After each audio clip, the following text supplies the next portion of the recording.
în bibliotecă, de Ana Blandiana. Ce spaimă, ce emoții, ce scandal am descoperit printre cărți un șoricel intelectual. La început, ca să nu pară că are gusturi prea ciudate, am mâncat într-o doară cartea de bucat. Apoi, ca să nu mă sperie prea tare, câtva timp am fulecat numai dicționare. Și-a dus ipocrizia atât de departe, încât a jurat să nu se mai atingă de nicio carte. Dar n-a rezistat mai mult de o zi și a început a ronțăi poezii. Ba pentru că îl tentează drumul spre glorie, a înghițit și câteva cărți de istorie.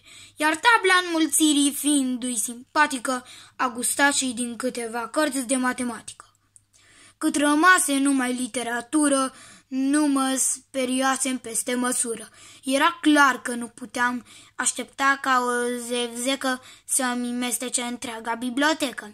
Și plină de zel m-am apucat să-i scriu un bilețel.